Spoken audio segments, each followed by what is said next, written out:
भारत के साथ चल रहा विवाद मालदीव को भारी पड़ सकता है। मालदीव के कुछ मंत्रियों ने प्रधानमंत्री नरेंद्र मोदी पर आपत्तिजनक टिप्पणी की, जिसकी वजह से ये विवाद शुरू हो गया। इस बीच इजराइल लक्षद्वीप को भारत के नए टूरिस्ट डेस्टिनेशन के तौर पर विकसित करने की पीएम मोदी की बात के समर्थन में आ गया है।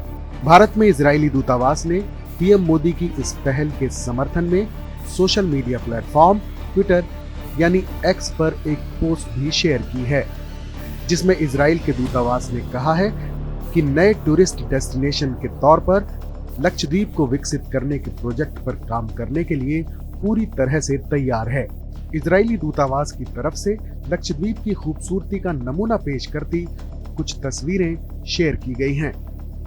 इन तस्वीरों को शेयर करते हुए दूतावास की तरफ से कहा गया है कि ये द्वीप के मनमोहक आकर्षण को दिखाने वाली कुछ तस्वीरें हैं उन लोगों के लिए जो अभी तक लक्षद्वीप के प्राचीन और प्रभावशाली पानी के नीचे की खूबसूरती को नहीं देख पाए हैं। इस पोस्ट में जानकारी दी गई है कि भारत सरकार के अनुरोध के बाद डिसैलिनेशन प्रोग्राम यानी अलवणीकरण कार्यक्रम शुरू करने के लिए कुछ इजरायली विशेषज्ञ पिछले साल लक्षद्वीप गए थे। भारत का समर्थन करते हुए दूतावास ने कहा कि इजराइल इस प्रोजेक्ट पर कल से ही काम शुरू करने को तैयार है। इस परियोजना से लक्षद्वीप के द्वीपों पर पीने का साफ पानी मुहैया कराने में मदद मिलेगी, साथ ही पर्यटन को बढ़ावा देने में भी ये अहम भूमिका निभाएगा। 2017 में प्रधानमंत्री मोदी ने इजराइल की यात्रा के दौरान वहां के अत्याधुनिक जल शोधन संयंत्र को देखा था। इसके बाद दोनों देशों के बीच समझौता हुआ था कि भारत के द्वीप समूहों, खासकर अंडमान और लक्षद्वीप में किसी तरह की तकनीक का इस्तेमाल किया जाएगा।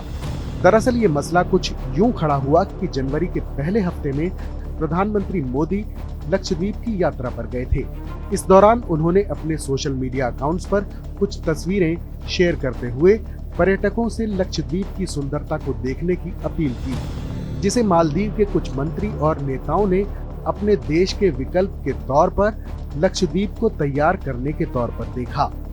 मालदीव के इन नेताओं ने सोशल मीडिया पर भारत और पीएम मोदी को लेकर गलत बयानी शुरू कर दी, जिसे लेकर विवाद बढ़ता चला गया। भारत ने इस मामले पर कड़ी प्रतिक्रिया देते हुए नई दिल्ली में मौजूद मालदीव के राजदूत को तलब किया। इसके बाद मालदीव की राजधानी माले में मौजूद भारतीय उच्चायुक्त को देश के विदेश मंत्रालय ने समन भेजा। फिर मालदीव सरकार ने पीएम मोदी के खिलाफ आपत्तिजनक टिप्पणी से खुद को अलग करते हुए 3 मंत्रियों को कैबिनेट से निलंबित कर दिया। इस खबर पर अपनी राय हमें जरूर बताएं। बाकी देश और दुनिया की तमाम बड़ी खबरों के लिए देखते रहें TV9 भारतवर्ष डिजिटल।